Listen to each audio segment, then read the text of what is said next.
Oke, assalamualaikum warahmatullahi wabarakatuh. Bertemu kembali dengan saya Doni Ramada Jolia di channel Pejuang RSP. Oke, untuk kali ini saya akan membuat konten tentang apa itu hipotermia. Sebelumnya belum pada tahu kan? Atau ada juga yang pasti udah tahu hipotermia itu apa ya? Apalagi yang anak-anak gunung gitu kan, pasti udah tahu lah apa itu hipotermia. Jadi ada pembahasan sedikit mengenai hipotermia dari saya, dan ada pembelajarannya juga, yaitu bagaimana cara menanganinya dan bagaimana mengobatinya gitu kan. Oke, untuk yang pertama yaitu hipotermia apa sih? Nah, hipotermia adalah kondisi ketika suhu tubuh turun drastis hingga di bawah 35 derajat Celcius. Akibatnya, jantung dan organ vital lainnya gagal berfungsi.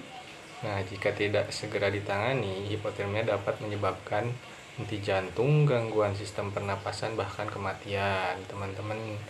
Nah, suhu tubuh normal kan manusia ada di sekitaran 36,5 sampai 37,3 derajat Celcius. Nah, penurunan suhu tubuh umumnya terjadi ketika terpapar suhu udara atau air dingin yang ekstrim. Nah, tanpa mengenakan pakaian yang tepat. Jadi bila paparan tersebut berlanjut, nah suhu tubuh dapat turun drastis dan badan tiba-tiba menggigil. Kondisi ini disebut hipotermia dan merupakan kondisi yang kebilang gawat darurat. Oke, jadi penyebabnya hipotermia terjadi ketika panas yang dihasilkan tubuh tidak sebanyak panas yang hilang. Nah, sejumlah kondisi yang berpotensi membuat panas tubuh banyak hilang dan menyebabkan hipotermia, yaitu berada di tempat dingin dalam waktu yang sangat lama, mengenakan pakaian yang kurang tebal saat cuaca dingin, terus ada lagi terlalu lama mengenakan pakaian basah, dan juga berada di dalam air terlalu lama, misalnya akibat kecelakaan kapal tuh. Nah, hipotermia juga dapat dialami oleh siapa saja. Jadi, namun ada beberapa faktor yang dapat meningkatkan resiko seorang mengalami hipotermia, yaitu kelompok usianya tuh bayi, balita, dan juga lansia.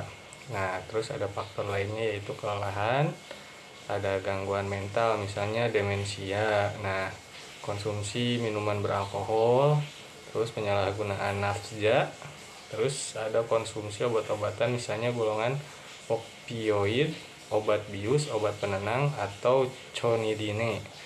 Nah, hipotiroidisme, radang sendi, stroke, diabetes, atau penyakit Parkinson. Oke, gejala hipotermia nih. Gejalanya bervariasi mulai dari yang ringan hingga berat. Nah, ini contoh-contohnya. Yang pertama, ada gejala hipotermia ringan di suhu 32 sampai 35 derajat Celcius, yaitu memiliki ciri-ciri pucat, kulit terasa dingin ketika disentuh, terus mati rasa, menggigil, respon menurun, mengantuk, takikardia, terus napas jadi cepat gitu kan. Nah, untuk yang kedua ada gejala hipotermia sedang, yaitu di suhu 20 sampai 28 sampai 32 derajat Celcius. Nah, ada inkontinensia urin, ada berhenti menggigil, napas melambat, denyut jantung melambat, ada tekanan darah menurun, dan juga penurunan kesadaran. Nah, yang ketiga nih, yang ini yang hipotermia berat, suhu di 28 derajat Celcius atau lebih rendah lagi. Nah, yang ke-1 ada kaku otot, ada bradikardia makin parah. Bradikardia itu yaitu denyut jantung yang melambat ya.